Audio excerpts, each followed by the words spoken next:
On a beautiful sunny day, on the 15th day of July 2009, we've taken our cameras to Isle of Motte. We deserve this. Linda Fitch, how are you? I'm fine, and I think we do deserve it. I'm so delighted to be here and to learn about this Isle of Motte preservation trust of yours. What a wonderful organization. How did you get involved with it? Well, I really started it. Did you? Yeah, 1990? yeah. Well, it was 1998, Right? yeah. Yeah. And the first project was the preservation of part of this ancient reef, which is on Isle of Motte, which is really world-renowned. It's wonderful. And it's called? It's called the Shazy Fossil Reef. And so the whole southern third of Isle of Motte, the bedrock of the whole southern third, it consists of this ancient reef. Hundreds of millions of years. 480 million years old. Yeah. Yeah. The first project was to preserve the old Fisk Quarry, which is a site that geologists have visited for years. I love your music.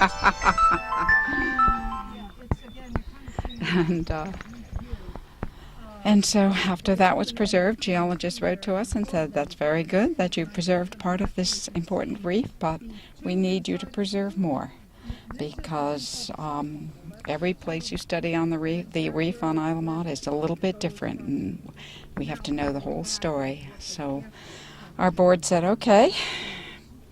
And a few years later, we managed to raise the funds to purchase about 81 acres of this part of the reef. And so we have little discovery areas, and we have a visitor center. And what we're looking at right now is a very famous geologist who is giving a lecture to some professional scientists about this reef, and they come from all over. I saw people from Winnipeg, Canada. And isn't it great? Yeah, yeah. And this biologist is from away? She's a geologist. A geologist? Okay, she's the head of the geology department at UVM. Ooh. And she knows a lot about this geological formation. Did you ever think in 1998 that you could get here from there, Linda? I never imagined it. I never did. Your original goal was to preserve the area, to display it, to learn about it?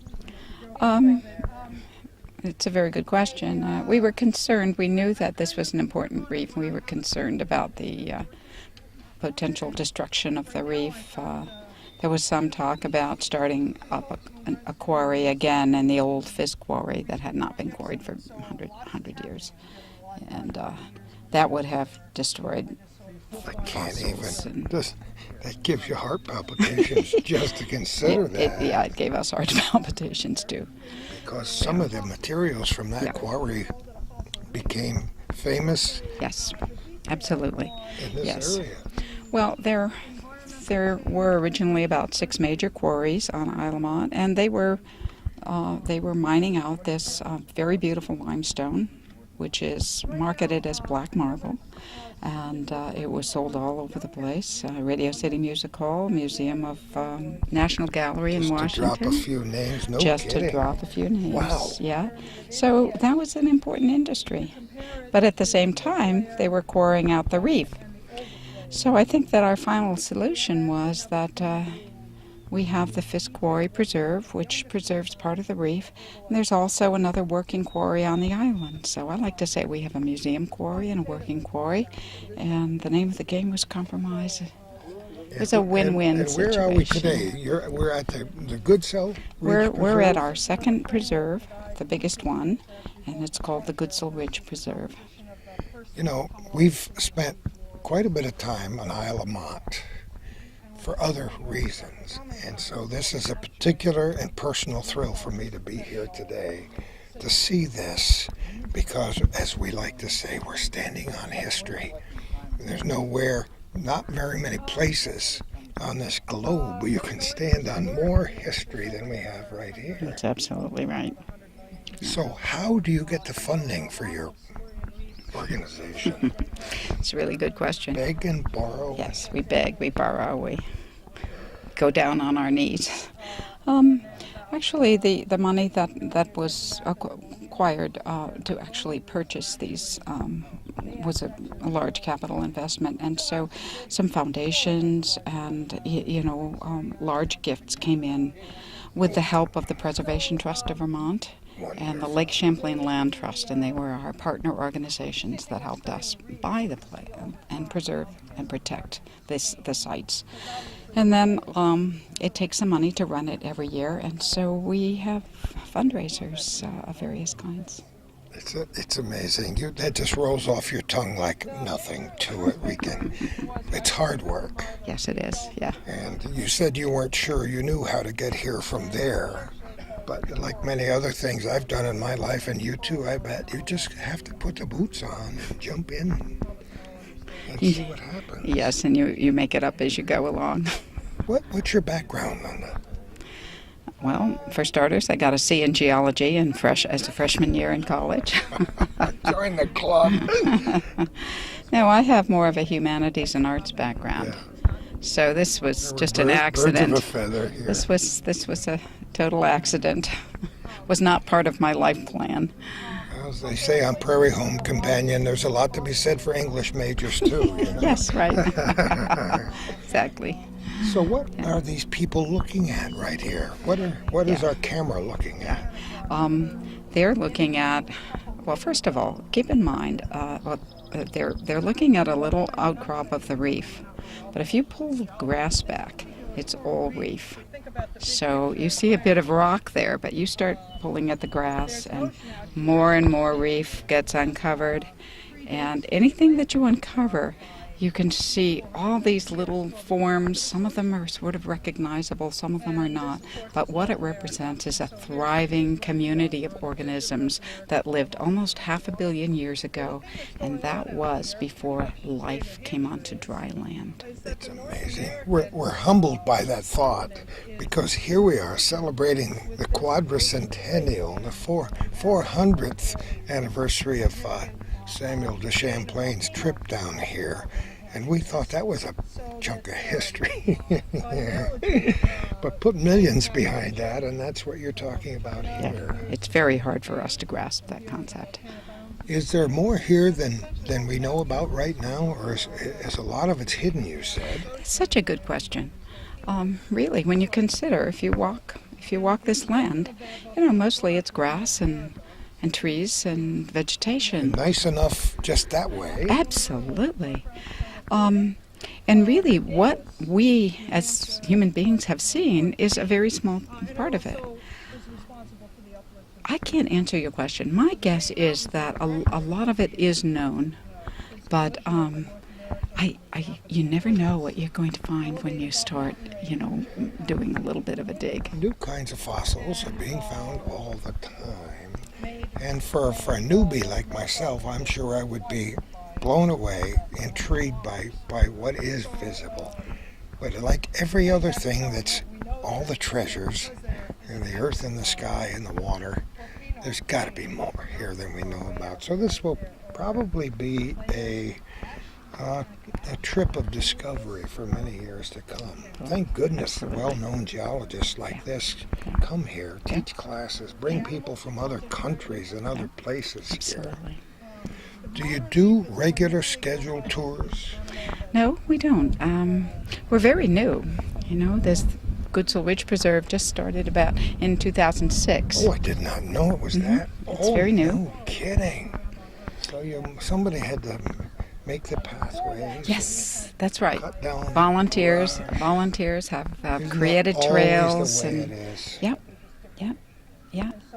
We were driving here and we saw people coming with bicycles with backpacks and side packs on. So apparently you're preaching the gospel and the message is getting out somehow. And that's good news. Yeah.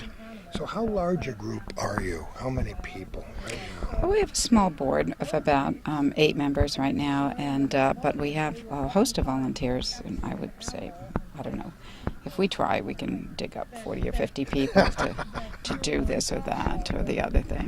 Is that a figure? Is that a figure of speech? Well, actually, digging them up seems a little appropriate right now.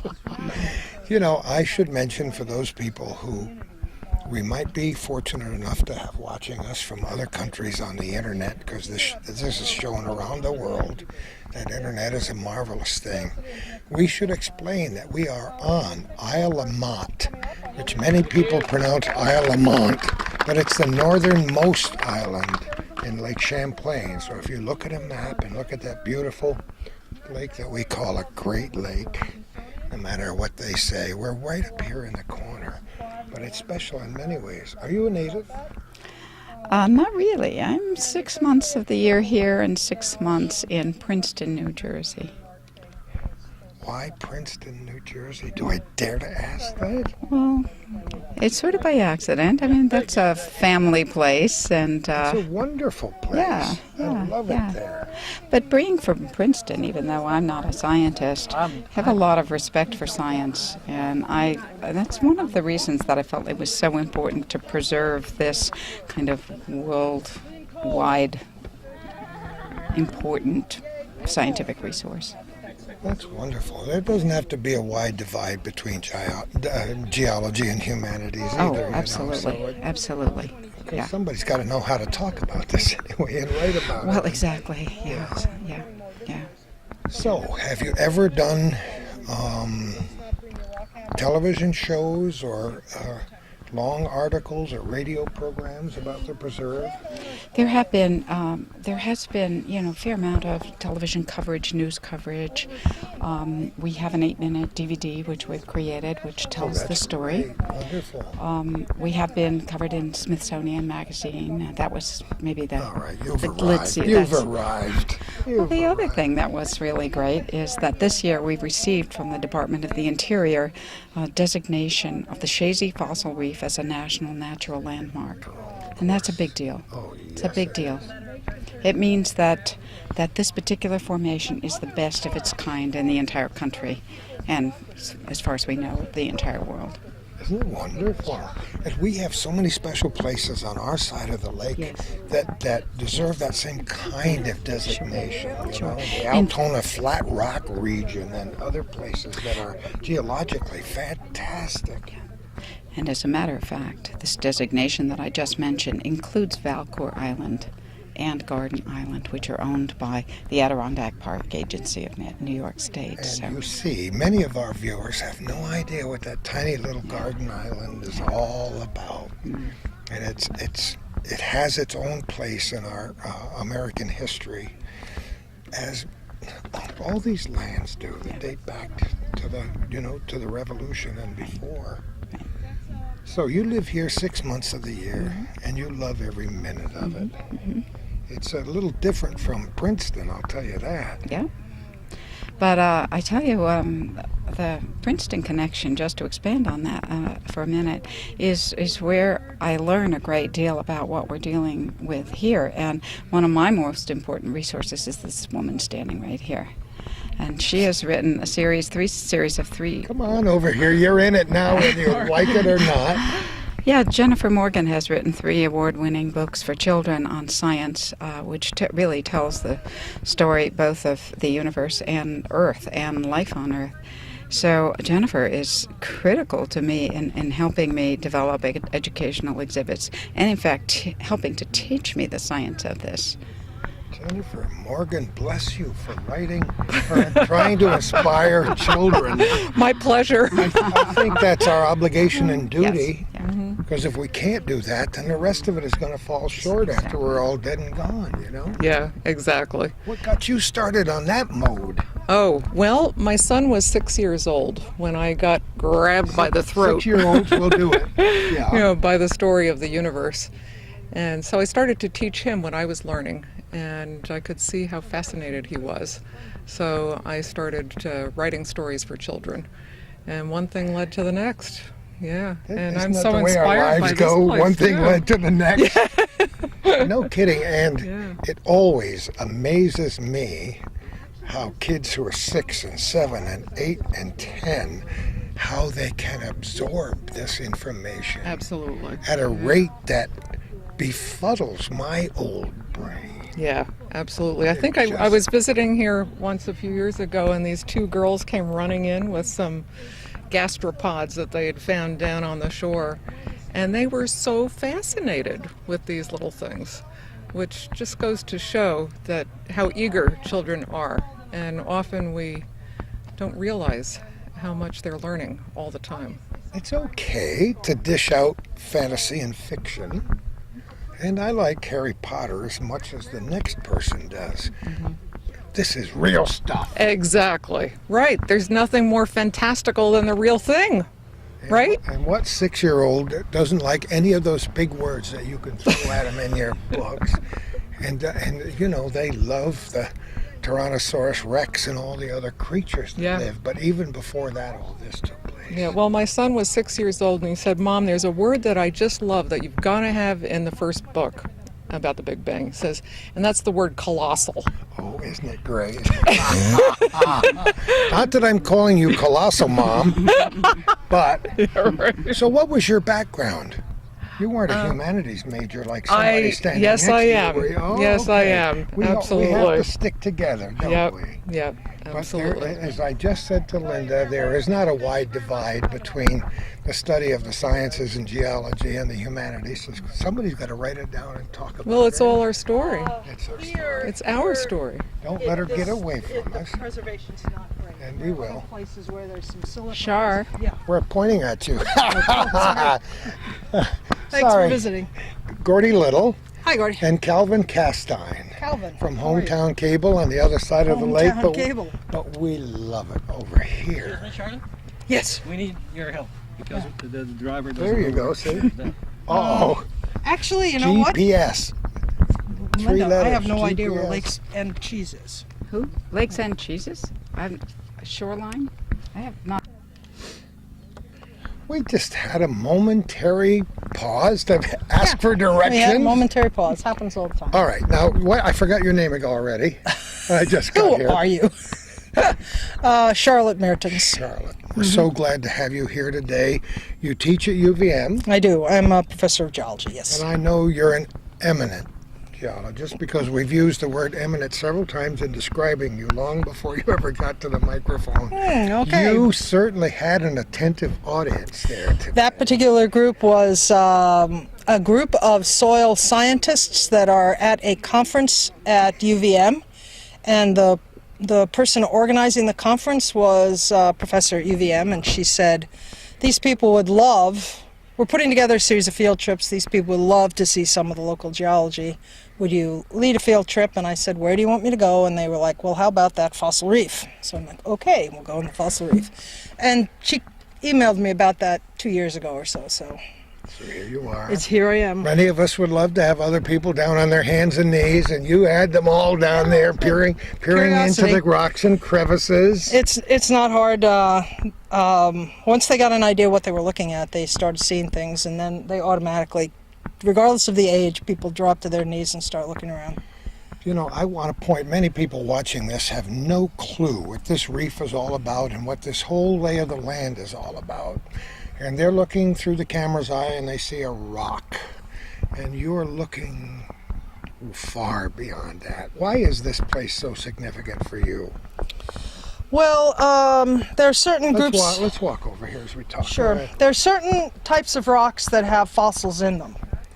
And these particular rocks have lots and lots and lots of fossils in them. So I'm interested in them because the fossils tell a story about the environment that was here at the time these rocks formed. And the environment that was here turns out to be a reef. A reef is that complex biologic community that forms in shallow marine water and tropical shallow marine water, warm. Think of the Bahamas, think of the Caribbean. So to find a fossil reef, it automatically tells us that at the time these rocks formed, Vermont was actually, this part of Vermont was a shallow tropical ocean. And I just think that's really cool. Does that blow your mind? Totally. That's one of the best parts about doing any science, is that the discoveries you make are frequently just totally cool. And 400 and what? About 480 million years old. Give or take, right? Yeah, actually, give or take a few million. Isn't that amazing? Can you point out a fossil so that Oh, sure. our viewers can get a point of reference here? yeah, Something that you like. Well, one of the ones that I think most people love to and find easy to recognize here are these large coils right here, Yes. which are fossil snails. And they're much bigger than the snails you might have had in your fish tank when you were a kid. I would hope so. And they're important for us because snails, as you may remember from your fish tank, like to eat algae. They're herbivores, and so when we try to think about the feeding structure of this ancient community, we by finding these big snails, we can identify who was sort of at the bottom of the food chain, who are the animals that ate plants. And there are other animals here, like this one right here, this thing that looks like a donut. That's a fossil sponge. And anybody that has a loofah in their shower knows what a sponge is. In this case, we're looking down on top of the sponge, circular with a hole in the middle. Sponges, just like modern sponges, are filter feeders. That is, they're stationary on the seafloor and they filter tiny organisms out of the ocean water to feed. And if we come over here somewhere, where was I seeing that guy? Most of us right wouldn't here. see him at all if you didn't come point him over out. here, we see this animal. Yes, look at this.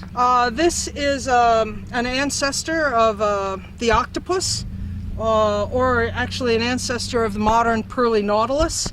It looks like an ice cream cone in a way, and it has these walls inside the ice cream cone that were structural supports, so the ice cream cone didn't collapse. And at the end of the ice cream cone, the animal that would look a lot like a squid with tentacles and an eye and a mouth. And this was the top dog on the reef. This was a marine predator. So this guy probably ate those snails, and I doubt that he ate the sponge because that really wouldn't have been too much there to get. But this would have been the top of the food chain in this coral reef. So you get an idea that part of the reason that we try to identify what all the fossils are is it helps us reconstruct the food web of who ate what and who ate whom. And it also helps us figure out how shallow the water was and the direction of the ocean currents at the time, and just lots of really interesting questions about the environment. It's amazing how much some of these creatures evolved and how little others. That's right. I'll take that if you want, or do you No, want that's to? all right. I'll stand right over here next to you. Yes, the simple organisms like sponges, they really don't change that much, and that's because biologically there isn't a lot to a sponge. It's very simple 3 cells that have certain specialized functions, but they don't even have any organs. They aren't even organized enough to have that level of biological complexity. The stromatolite that I was talking about with that group a few minutes ago actually you can probably say it's the oldest fossil that is still alive today. You can find stromatolites if you go down to the Bahamas. It's a complex association of microbes and plants that build this structure. Very simple, so there's not really a lot to change. Other organisms like the cephalopod, that's a very complex organism with well-developed lungs and well-developed feeding mechanism and locomotion. So there is more biological diversity that can respond to environmental change over time and to genetic change over time and evolve. Charlotte, how long has this spot been recognized as being tremendously significant as it is today? One of the earliest state geologists for the state of Vermont, Percy Raymond, wrote in the annual report of the state geologist's office, which goes to the legislature, that this ancient reef existed here, and I think he published that in 1912. It might be off by a year or two, but the early 1900s. Almost 100 years then. Oh yes, almost 100 years. And it's probably essentially not changed much in the last 100 years. It's nice now that we have it nationally and internationally recognized and have this wonderful preserve formed. Thank goodness for this Isle of Motte Boy, that's for sure. Preservation Trust. What a group of wonderful, dedicated people. Yes, it's who true. essentially give their every moment, every waking moment to That's try right. to keep this thing going. That's totally true. And my question to Linda earlier was, how much is here that we don't know about, that you don't even know about? Oh, well, most of it, you can look out here and see that most of it is still under grass and trees and all sorts of other weeds and whatnot, and this rock underlies it all. Are there kinds of fossils that we're not even aware of, you think? I don't think so. The good news is that many property owners over the years have been very gracious about letting me and my students walk over their property and look at what's there, and so I actually don't think there are any huge surprises. What having this property preserved has enabled us to do is to think about how to use the exposure here and on some of the other pieces of property to help students, whether they're in elementary school or secondary school or college and university, understand something about the history of the biosphere and understand how climate and environments have changed over millions of years. And so I think our big dream is to be able to fully utilize this as an educational resource. I think the science, we've pretty well nailed down what's happening with the science here, but the future challenge is going to be to develop this as an educational resource. Nature makes a wonderful classroom, doesn't It does. Especially Oh, my on a gosh. sunny day in July, one of the best days we've had this entire year. Amen. It's been rain and cold and rain, but this is maybe now summer's starting. Maybe it's just 2 months late. How often do you put the chalk and the eraser down and head out here with your people? I just got him. You did? He was Okay. a big fat ant. Oh, well, it was not a mosquito. I teach a course every spring on Earth history, and I try to bring my students out for that. One of our introductory courses at UVM is the geology of the Lake Champlain Basin, and I know that professor brings the kids out in the fall. And of course, I sponsor undergrad and graduate students who are doing independent research, and there are a lot of projects that we do on these rocks. So at least 2 classes and then lots of individuals. And wouldn't it be wonderful if we could convince many of the parents who are watching this program, wherever they might be, to bring their little kids out here? Oh, for sure. Because I think little kids just get excited at finding fossils, and there are Do they a get lot it? here. Do little kids get it when you say 485 million? No, they don't get the age thing, but they kind of see the patterns. They see the shapes, and so they know they're looking at something, and they may not exactly figure out what it is. But the visitor center there has some good displays in there that help show specimens of what you can find if you go out there and look. And so I think the best thing to do is to kind of do it like a treasure hunt. Great idea. Let's see if we can. Of course. Let's see if we can go find a snail. Let's go see if we can find that cephalopod that looks like an ice cream cone. That kind of thing. Then I think actually kids see way more than actually anybody can figure out. Those are when I get the questions, the "what's this" questions, and I look at it and I go, "Oh, I have no idea." I love it. Because some of these fossils are not obvious until you look at them under a microscope and stuff like that. But usually when we do the fossil treasure hunt, kids get pretty engaged. Do you write a lot about this place?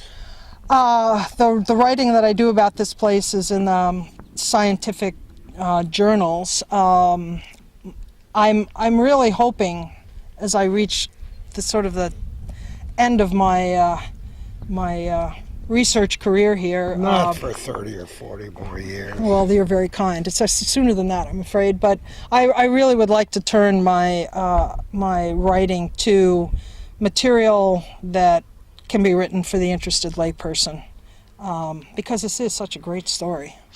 It's just, really cool. This whole region, as I mentioned at the start of our program, has geologic formations that are enough to startle people who don't take time to look down. Totally. I mean, we spend a lot of time on this program, and I do in my private life, telling people, pay attention, look around. Yeah, good for and you. this is a perfect example, and we've spent time at the famous Altona Flat Rock region. Oh, good for you. Yeah. In Clinton County. Yep. And the first time Calvin introduced that to me with some friends of ours who are professors at Plattsburgh State. Dave Francie and those guys? Yes, of course, Dave Francie and those guys. Yep. I'm afraid I drooled a lot, and that's not commonly for somebody who's holding a microphone. But how can you help it when you realize what you got here? Treasures. Well, great treasures. it's great that you get excited, and I have to say that's not particularly common. Kids are generally curious up to a certain age, and then they get worried about being cool. And I think what makes people like myself or Dave Francie different is we kind of never lose, and apparently you. I say I don't mind being different. We've never lost that The sense. drummer is behind me. Good. You But haven't that's lost the okay. curiosity Oh, and I that. hope, may I never. That childlike curiosity. And there are we haven't talked about what this whole place is like. How far are we from the actual lake? Where are we Good standing question. here? Well, Isle of Motte is actually not that large, and I believe the closest way to get to the lake is just to go to the That away. south, about 200 yards maybe. That's not far. And it's probably 2.5 miles, to the west. But we're in the southern tip of Isle of Motte. You've already astounded many of our viewers by telling them that this was a very warm ocean at one time. Yes, I know. Nobody in Vermont can really believe that we were once in the tropics. But we've talked about that before, and the Ice Age brought great changes to the landscape here. Yeah, most of what we're seeing now is just due to the last 10,000 years. But Just last 10. yes, which geologically was the last blink of an eye. A moment. These rocks really are orders of magnitude older than that, and North America as a continent was not where it is now. It was south of the equator, and all of Vermont was tropical, not just where we're standing now. Yeah, the land masses looked a lot different. They back look, yeah, then. it's hard to even pick out As where did we the were. oceans. Are there more fossils in this immediate area, or do people just, as this is where most of the fossils are right here? No, there are a whole series of paths that you can walk that take you to a variety of exposures of rock. And because all the different layers are slightly different ages, the fossils will be slightly different. Oh, no kidding. Yeah, the rock layers here are just gently tilting to the north, just very slightly, like about 3 degrees. But if you think of a deck of cards sitting on your table, the deck of cards on top, if the rocks were flat-lying, that would be the only one you'd see. But because the deck of cards is slightly tilted, as you walk from south to north on Isle of Motte, you go from one rock layer to the other. So the fossils are different as you go from one rock layer to the That's other. marvelous. And so by walking around, you actually see a lot of different stuff here. How many different kinds of fossils would you say you've investigated here? Hundreds? Oh yeah, it's in the Thousands? hundreds. For the Park Service application, I had to compile a list, and it was probably in the hundreds. Isn't it? So cool. Yep. This stuff you can write children's books about. Yes, Isn't you it could. great? If you were a creative person, you could write children's stories about cephalopods and trilobites. And, You're writing this all down because I'm taking it all in. she's already written 3, so there you go. That's There you great. go. You know, you had no idea, of course, that we were going to corral you with this microphone cord and prevent you from leaving today. It's But not you were raining, having It's not raining and it's not 40 and degrees. you were So having way too much fun to wind down. So we can see where your passion is. It's always been that, huh? Since how early did you get this great thirst for knowledge of geology? actually, it's kind of funny. My father died when I was in junior high school, and my mother, I think, didn't know what to do with me. So she made my poor sister. Oh, my mother didn't know what to do with me either, but for entirely different reasons. Well, she made my sister take me with her to a summer school class she was taking at a local college in geology. Oh, And I cannot believe my sister agreed to do that. Nor can I believe the professor teaching it allowed this 14-year-old twerp in this class. And I just sat there and I just could not believe that this is actually what people could do for a living. And that was it. Isn't it nice to go back to say that's where the seed was planted? Yeah, oh, I can, it was planted Yeah. in a specific summer in whatever year that would have been. But I just thought it was really very interesting, the kinds of questions that people ask and the kinds of information they could figure out. And it's the combination of the problem solving and being able to ask questions and, of course, being able to be outdoors. That's just kind of unbeatable. This is a day that's set apart from all other days. And who true. knows what this day might start for people watching this program, too. I agree. Who knows? Really, all you have to do is, as you say, be observant about what's around Just you and pay attention. ask questions. Charlotte, you're wonderful. Oh. I'm so delighted to have met you Yeah, today. I'm delighted to meet you too. You've inspired me, but then when a pin drops, I'm inspired. Well, if you want to do little visits to some of the other geology hotspots in the Champlain Basin, let me know. You think Calvin's mind is going a mile Yeah. a minute. If you see the Hey. camera going up and down, We'll go to Salmon Hole in Winooski, and This we'll go is to the- Lone Rock Point. this is You the know. kind of thing we love to do best. Okay, I'm We on love board. to preserve history, and as I said when we turned the camera on, it doesn't get any better than this, Yeah. right? You're right. It doesn't. It doesn't, but we can come close at a couple of other Oh, places. we'll try. God knows we'll try. Charlotte, have a wonderful rest of your summer. Oh, thank you. Thanks I hope so so. much. Yeah, you're very welcome.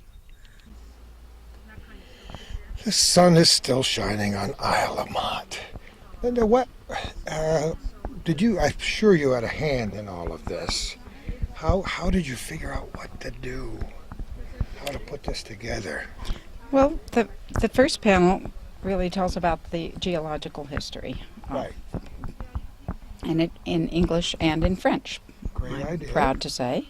The second panel orients you in terms of where we are right now and what's on the preserves, the walking trails, what we call our little discovery areas, our visitor center. So that's a geographical locating map.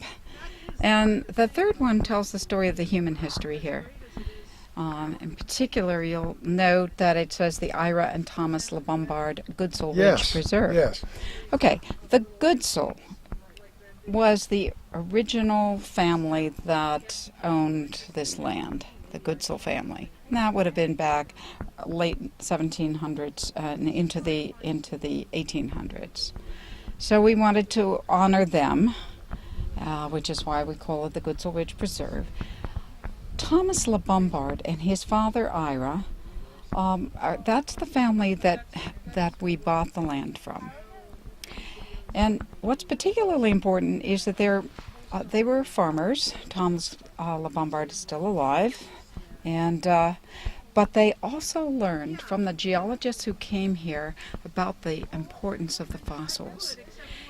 They had really not much education, but they preserved this place and had a Isn't that dream wonderful? of making a preserve. Wow. And when we did our first preserve over at the Fisk Quarry, they came to the opening of that and they said, we would like to preserve our land also. And the rest is history. Ta-da! Yeah. A little fanfare there. Yes. Isn't that Yeah. wonderful? Yeah. And as each day goes on and each year passes, I bet you they're even more proud. I think they are. They're good friends, and they're just so pleased that their family land is being used in this way. We're going to visit your little interpretive center that you have near here. How long has that been going on? Well, we it was a little farmhouse falling down, and we sort of managed to put it Amazing together what somehow. Hammer and nails and a lot of elbow grease, as Yeah. my father used to say, Yeah. can do. Yeah. But as I said a long time ago, you don't get here from there without a lot of hard work and a lot of volunteer work, thousands and thousands of hours. Yep. Mhm. And it's nice to say that you snap your finger and the sun rises, but some days it does and some days it doesn't. What do you have? What's your plan for 3 years, 4 years? Funny that you should ask. I don't mind at all. What I would like to see, there is more land adjoining this, which is important, has important fossils on it. So, would like to expand the size of the preserve. Would also like to. We have a barn that came with the land. Also like to rehab that barn, turn it into a kind of a very green model building, and use it as a conservation education center. So, Oh, wow.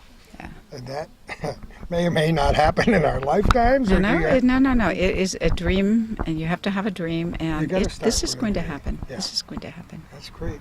Oh, ye of little faith. You've done a wonderful job here so far. Let's take a look at the interpretive center. Do you mind? Sure. All right. Remember what I said about paying attention? You might drive by an adjacent roadway and never have any idea that this was anything except a rock. You might even look over here and say, oh, what a nice rock.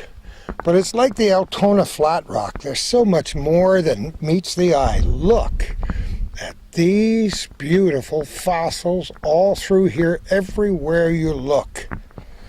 Just absolutely fantastic, with creatures similar to the ones to the ice cream cone we talked about before with Charlotte.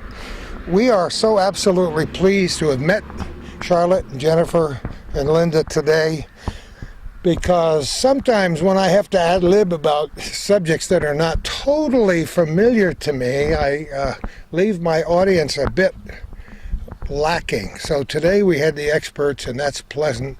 We had a beautiful day to go along with it, and our program has only just begun as we're making this tape on Isle of Motte on the 15th day of July 2009.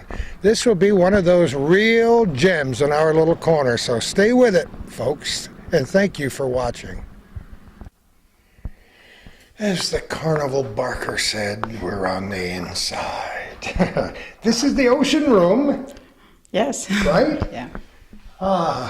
And you designed it, I'm sure, all by yourself. Well, it's a work in progress. It's very simple right now. It will evolve. It will get better. This is where we are right now. This was an old farmhouse. It was an old farmhouse, probably 1880s. Very simple farmhouse. People without much money, but it just happened to be what we thought was just the right place for people to be able to come and park and then get some of the education about the reef. Do they normally start here and then do the walk? Well, that's ideal. We're not open all the time here, but That's yeah. a good point. When are you open? Well, let's scratch that question, okay? Because we don't have definite hours. You can edit this little section out. So, how do people find out more about this? Can they contact you directly? Well, Do you they have a can- website? Yes, we have a website. Yeah, Yeah. that's ILMPT, Isle of Motte Preservation Trust. Page after page .org. after page of Sure, yeah. great stuff. Yeah. And you're adding to it all the time. Yeah. I love it. I love it. I have perused it. What are we looking at? Well, here are some of the fossils in this reef. You can see these little tiny critters here are called brachiopods. Right? This coiled creature is called a gastropod, and these are very common in this period of history. They were very ancient snails. This here looks like a gastropod. It's coiled, but it's something called a cephalopod, and it was one of the earliest ancestors of our modern squid. Isn't that interesting? It shows It's three-dimensional too. It's not just Yes. flat on That- top. yeah, Isn't that's that good when it interesting? get- Yeah. Isn't that great? This rock is interesting because you can see how beautiful it is when this material is polished. Yeah, And it's absolutely. You can incredible. tell here why people were interested in quarrying it, because it makes a wonderful... Was quarrying done right here? It was done. There were about, and not on the Goodsell Ridge Preserve, but there were 6 quarries on Isle of Motte during the 19th. 6 quarries. Because we noticed on one of the rocks out there where we began our program that there were some very regular straight lines. That's a And natural line. That was not. That's not that man-made. answers our Yeah, question. yeah. We didn't think nature could do that, but Yeah. yes, Nature Mother Nature did. Isn't that Yeah. wonderful? So what else do we see in this room? Well, let's see. Well, you can see we have more fossils over here. We do have an 8-minute video that. And yes, and you're perhaps going to allow us to show it at the end of our program, and that would be wonderful because it's very professionally done. Has it been done for a while? Yes, that was done in, I believe, 2003. Oh, that's Yeah. just And I'm great. Very proud of my son who created it. Come on! Yeah, yeah. Does he do Yeah. this for a living? He doesn't, but he's a very talented videographer. Yeah, Oh, he's a that's- software developer, but he Oh, did a beautiful that's- job on this. It's incredible. Yeah. And it points out all the things we've does. been talking about. It does. So folks look forward to that at the end of the show. Look at some of these wonderful things we have here. This is, I find this very interesting. It's artistic even. Isn't it beautiful? This is an animal called Stromatoporoid. It was a colonial animal, and they occurred on mounds on the ocean floor, and they were important builders of this reef. And this is basically a cross section of it. So if you slice the rock, this is what you see inside. And again, it's very beautiful. Here's an ancient sponge, almost half a billion years old. Yes. Like the Interesting. donut that we heard Yes, about earlier. That's the donut. That's the And donut. another smaller one. And look at all these little critters called Oh. bryozoa, My. part of the oldest section of the reef.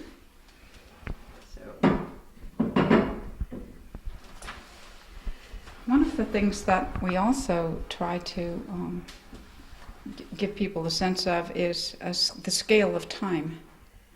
And it's difficult to imagine how long 480 million years It is. certainly is, and that's why I pointed it out several times. You know, we talk about the life of a person, the life of a pet animal, and then you talk about something like the Flat Rock region that dates back, and you're talking about 10,000 years of geologic history, and then you start talking about 480 million, and it just goes over the edge for most. And what of us. about if you start talking about the age of the Earth, 4.6 billion years? Yeah. One of the things that we're developing is a better timeline to give people some sense of the scale of time.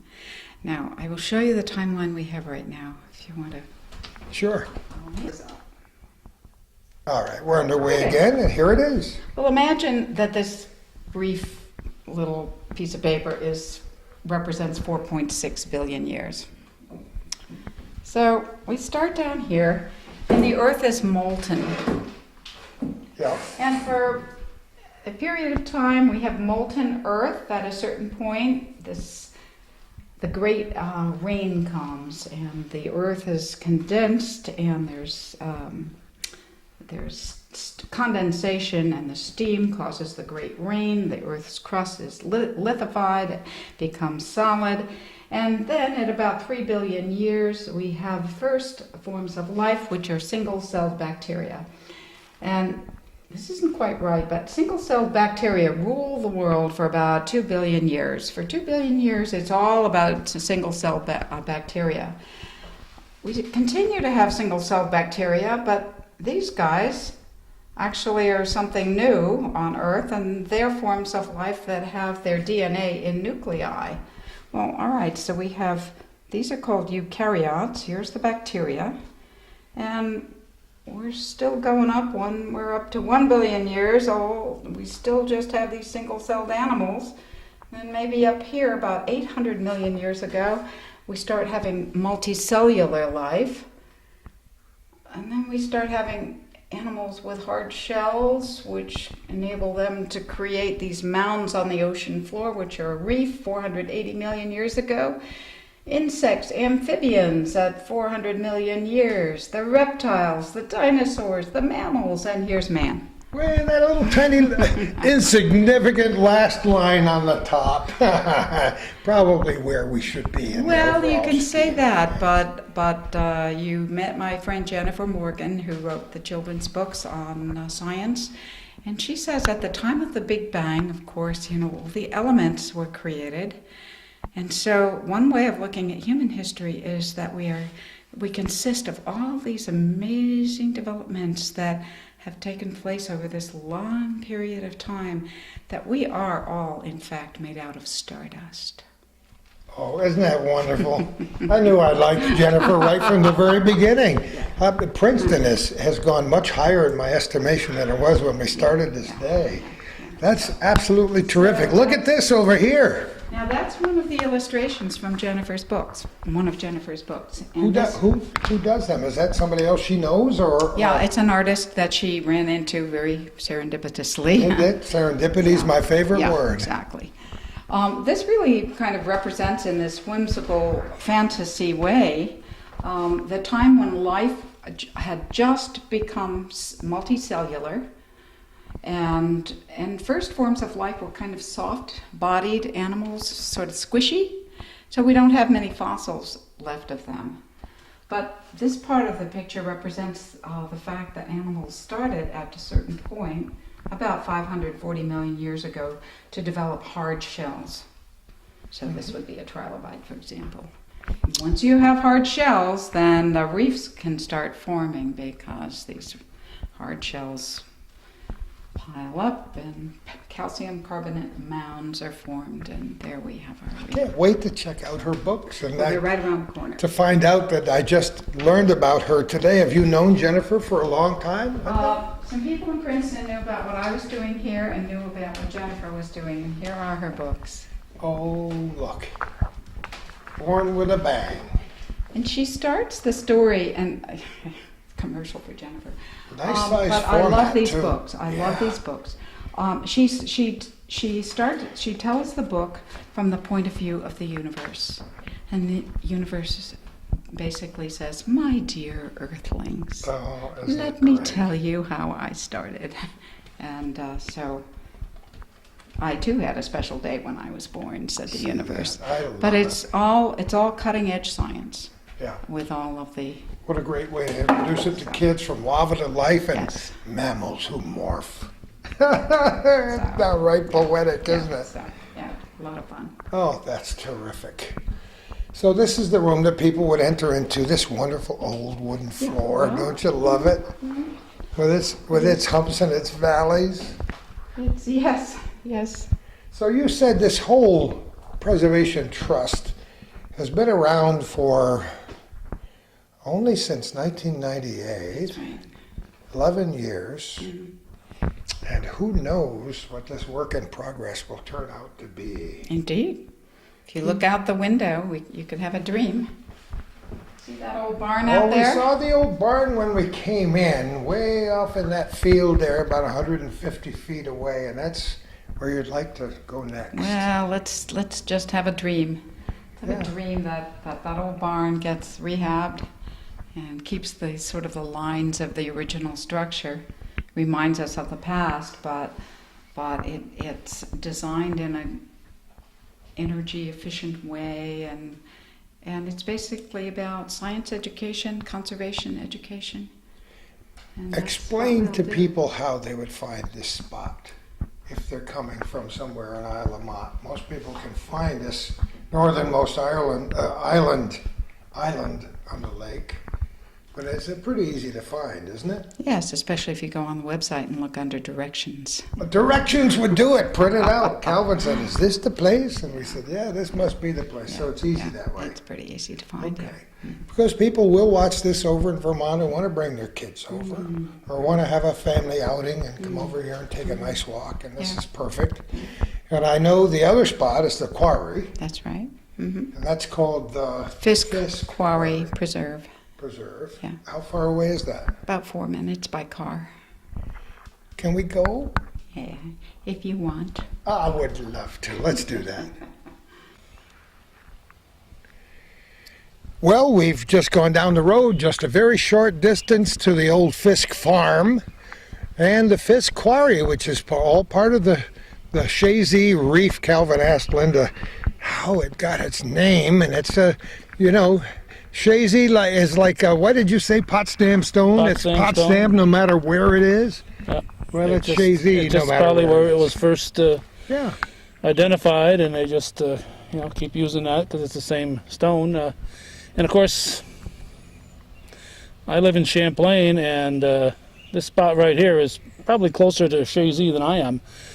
We looked across the lake as we were coming here, and it's just maybe 10 stones throw. A straight shot right across. Yeah. Again, this is the northernmost island in Lake Champlain. If you're looking at a map somewhere, this is an astounding and beautiful sight, replete with sound effects of the birds chirping here in the summertime on the 15th of July, 2009. And to look at these shorn walls, and to think, Calvin, that the stone from this particular quarry could very well have been the vast majority of stone that was placed into Fort Montgomery. Yeah, the fort there at Fort Montgomery, then the fort just a few miles up at Illinois, all came from Isle of Motte. And if you look in Chazy, there's a few areas that are kind of similar to this here, and of course, kind of surrounded by the Chazy orchards is the old lime kiln. Oh, sure. And that kind of soil. There's a lot of orchards here in Isle of Motte. There's a lot of orchards, of course, Chazy orchard there in Chazy, and that kind of soil is very conducive to growing apples. It's wonderful. Hello. Hello. We love it here. Isn't it beautiful? What a beautiful spot. And we were just waxing nostalgic and thinking that perhaps from this very Fisk quarry came the stone to build the famous Fort Montgomery, and the other fort not far from there at Illinois. Fort Lennox. Fort Lennox. How about that? Do you know if that's true? Because we know that the stone came from Isle of Motte. It may well be that Fort Montgomery was built with Fisk Quarry stone. Could be. I'm not sure about that. Or are we? We but- just knew it was from, because but- I've never been here before Yeah. today, but Yeah. wow. Yeah. Imagine what a bustling place this must have been It was. back in It the was indeed. day. It was indeed. Yeah. And the fact that you live on this farm, that wasn't a more serendipity, was it? Did you hand-pick this particular spot? No, it was all pretty accidental. My former husband's family had been on the island since 1802, Ah, and at a certain point, it became a family summer home, and then I married onto the island, okay.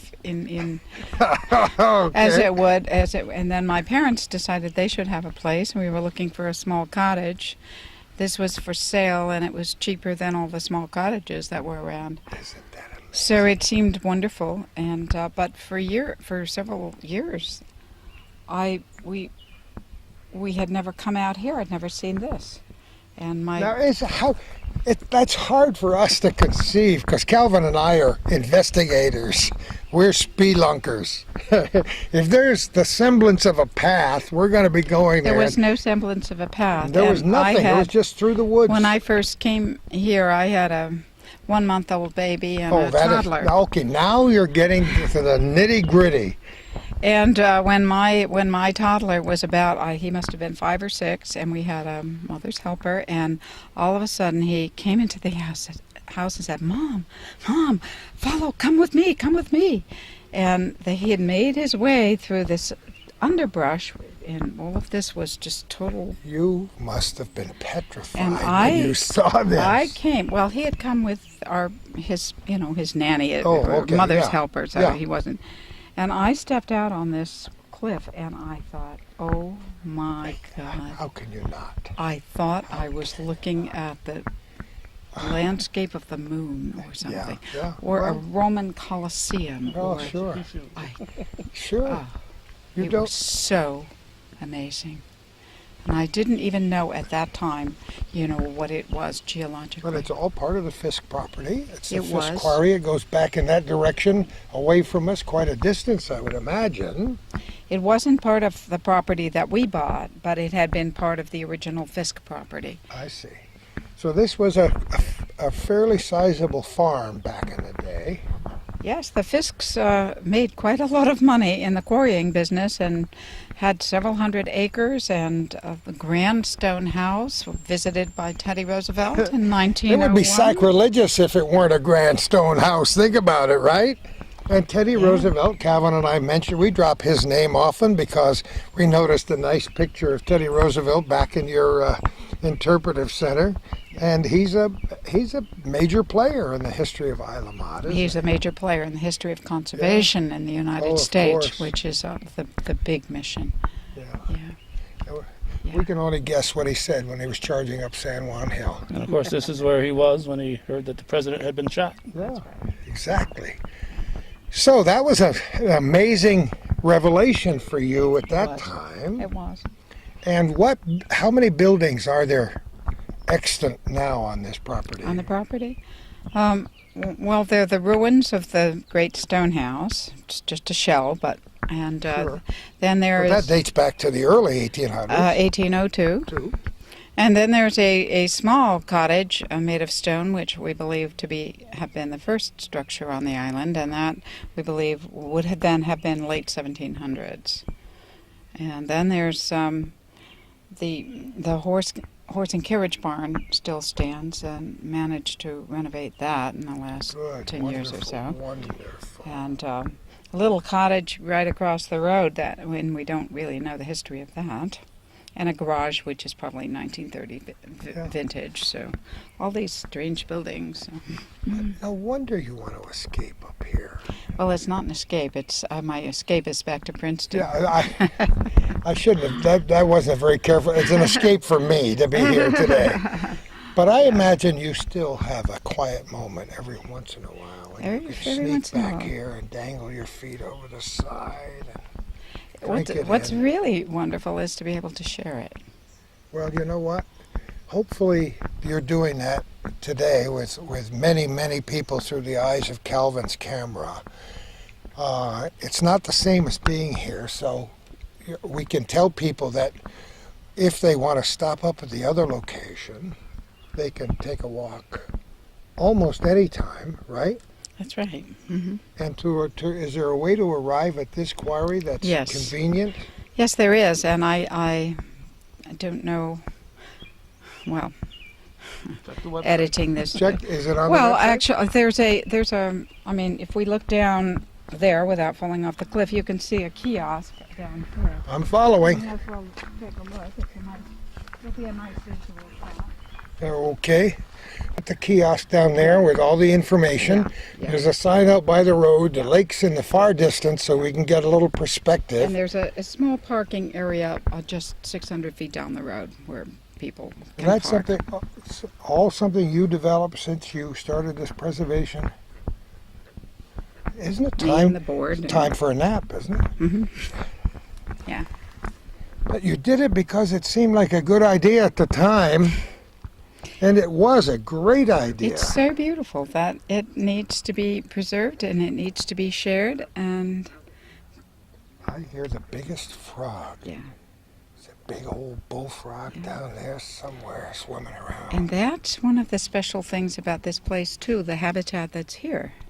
Of course. It was a rich habitat 480 million years ago in the ocean, and now it's a rich habitat because it's wetlands, it's deep pond, it's woods, it's meadows, It's marshes, and we have fish in here and frogs and 118 bird species that have been sighted. No kidding. Beavers, muskrats, river otter. Ah, It's a magical place. It's about as good as it gets, and you just said the word that describes it. It's a magical Yeah, place. it's magical. You better bring Has Jennifer been up here Of course. many times? Oh, yeah. Well, Yeah. we Yeah, need to get her inspired for her next. She says, I don't need any more projects. I got several projects going on right now. She does, yeah. And that's wonderful. What she's done is great. It's interesting to me that we have come around in such a perfect circle today. Never dreaming where we were going when we started. You know, I read your website vociferously this morning to make sure that I could drink it all in to see what might be here. But that only just gives me a little yeah. taste on the end of my tongue. But then when you brought us here, and you're such a good spokesperson for this area because it's in your soul, and probably will be for a long time yeah. to come. Yeah. So you come up here in the summertime. I think it's a wonderful thing for us to direct our viewers to the website. And how do they find it easily? Do they just look up Isle of Motte Well, you can look Preservation? Yeah, Isle of Motte Preservation Trust, Shazy Reef, that will take you there. Fisk Quarry? Fisk Quarry will get there. Yeah. You know, there's a lot of ways to get there from here, and Yeah, thank goodness the indeed. internet is all Yeah. connected like everything else Yes. in this great Right. world we live in.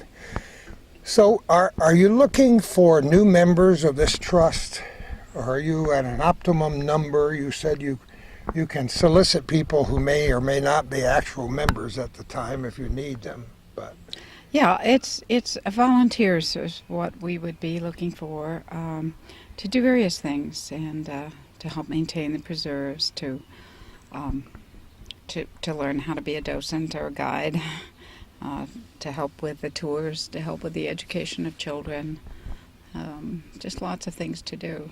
you know, there are people, you just make the wheels turn in my head. There are people with a peripheral interest, whether it be, they might be geology majors, That's right. they might be young people Yeah. want to know more about Yeah. the area's history. Yeah. But what better place to come and volunteer for a few hours or a Yeah. few weeks? Would you need volunteers in the wintertime or just summer? Really, it's spring, summer, fall that we're really, that's our season. And there are places on the Yeah. website to make contact to you, I Yeah, think. probably. Or There's maybe we always- need to, there's to always a little develop tab that. that says contact. Yeah, that's right. It does say contact. Gotta admit. But that is how we got here. Yeah. I have one more place to show you. And we'd love to go see it. What is it? I'm not telling. Okay?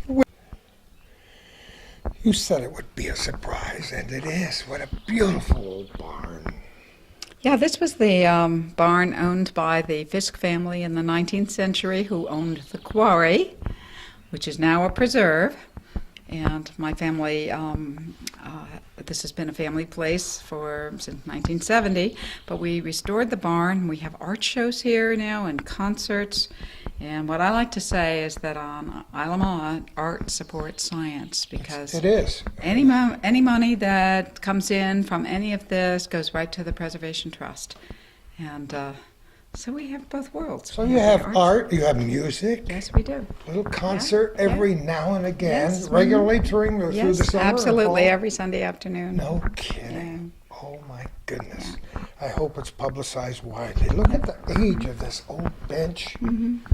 So a lot of things are still here. People wrote on the walls. Yes, yeah, you can see N.W. Fisk. That's Nelson W. Fisk. Oh, see that? Goodness knows when that was written there, Right. but maybe When 70, 80 years ago, maybe, or more. Oh, absolutely. All of that. Absolutely. Now this is a pretty good sized barn. Mm-hmm. The ancient floors have a little dipsy doodle Absolutely, yeah. This was built for 12 horses. Was it really? Yes, so it was. The house I live in was built for about 12 horses in 1880. Isn't that cool? That's great. Yes, it is. It's just great. Well, This was created long before you and I were dreamed of, this whole area. But you've made a modern package out of it, and we're delighted with what you've done. We hope we're not the last people to tell you that, but we appreciate the fact that you spent a couple hours of your busy time with us today, and we hope that you telling the story and the other folks that you introduced us to will inspire others to keep the ball rolling. You know, Well, thanks very much. Yeah. far into the future. You're a wonderful person, and you're an advocate of the first order. Well, thank you very much. I think the message is that we need to conserve what's beautiful on this planet, and that's Yeah. what this is all How about. often do we say that on this program, huh? Yeah. Green. The word is green. Yeah. It's words great. green. Thanks again for spending time with us today, Linda. We enjoyed it thoroughly. We thank you all. Yes, Calvin. And if we get permission, And if we get permission from your illustrious son, we're going to run that video at the end, which will put a nice frothy cap on this mug of beer. That is today. Just think about, speaking of which, you got it, lady. We want to thank all our viewers for Hometown Cable and Our Little Corner for watching the program, for your wonderful contributions of time and money and suggestions about what to do next. And you know how we always end the show. Who knows where we're going to be next time for Our Little Corner.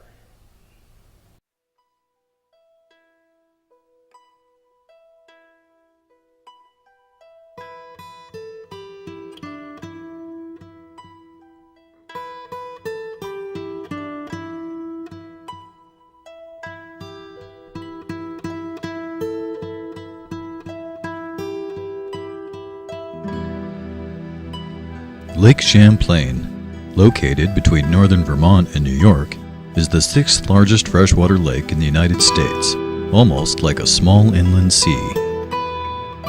Almost 500 million years ago, all of this was a sea, the ancient Iapetus Ocean.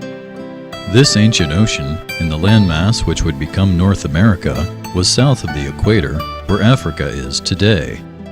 And along the continental shelf of this great landmass was a reef stretching for 1,000 miles, the first complex reef in the history of life on Earth. What does Lake Champlain have to do with the oldest reef in the world? To answer this question, we go to Isle Motte, Vermont.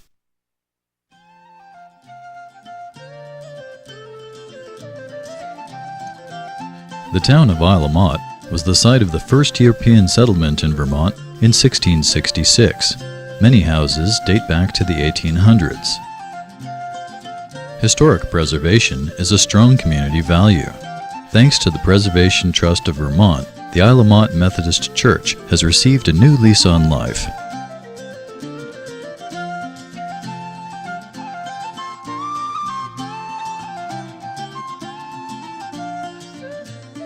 Isle Motte has been able to retain its small-town friendliness and rural character. Farming, apple orchards, and tourism have provided an economic base for the island.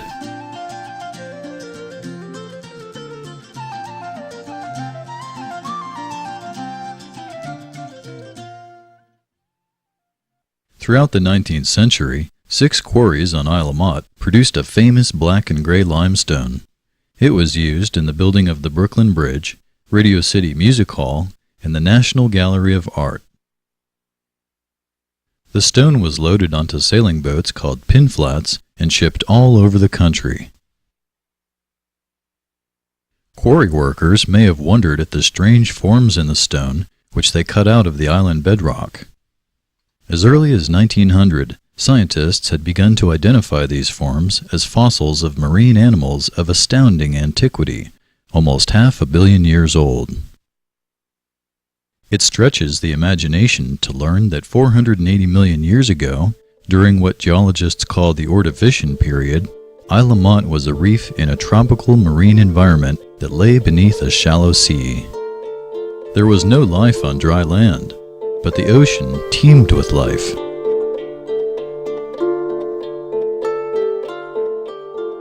strange creatures with hard calcium exoskeletons had started to build the first great reef in the history of life on Earth.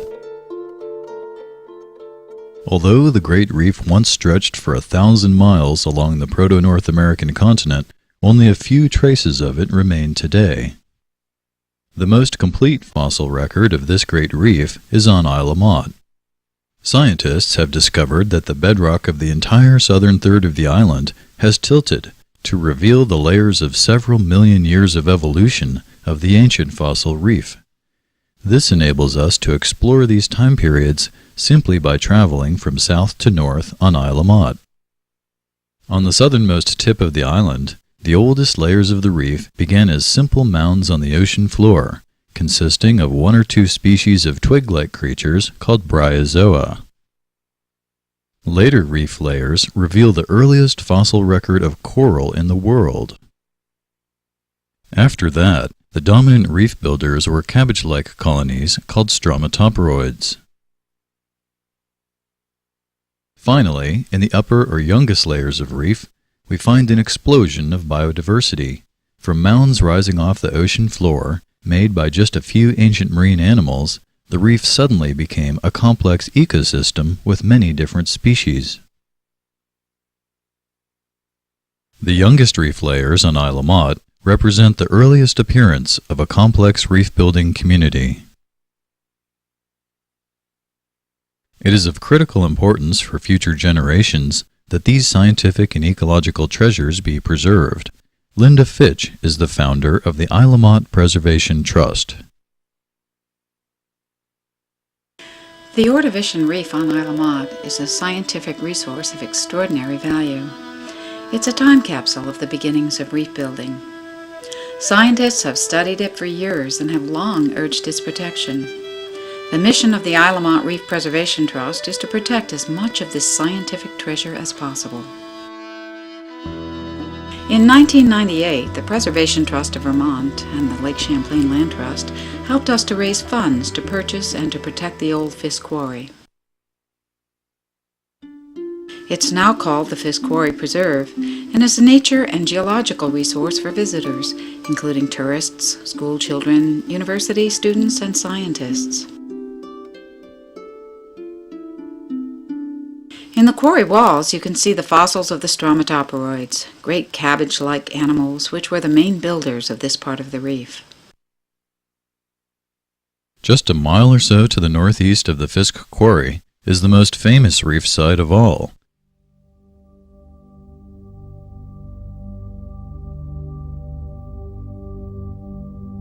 The Goodsell Ridge. Here, in the pastures and woodlands, the rock outcroppings tell their incredible story. Instead of containing only a few species of animals, such as you see in the older reef layers like the Fisk Quarry, the Goodsell Ridge shows that the reef underwent an explosion of biodiversity. From a simple mound, it became a complex community of life forms, like a great undersea city. Scientists from all over the world come to Isle of Motte to learn about this unique chapter in the story of life on Earth. The fact that this fossil reef is so well preserved and so accessible makes detailed study and research possible. In 2005, the Isle of Motte Preservation Trust, with the help of the Lake Champlain Land Trust, acquired this site and established it as a geologic preserve. In 2006, it was officially opened to the public as the Goodsell Ridge Preserve. Nature trails have been cleared that allow visitors to walk the ancient seabeds. An interpretive ranger program trains students to educate the public and help to maintain both preserves. An old farmhouse on the Goodsell Ridge has been renovated to serve as a visitor center and museum, with a video presentation and other educational media for school field trips and facilities to support the work of visiting scientists.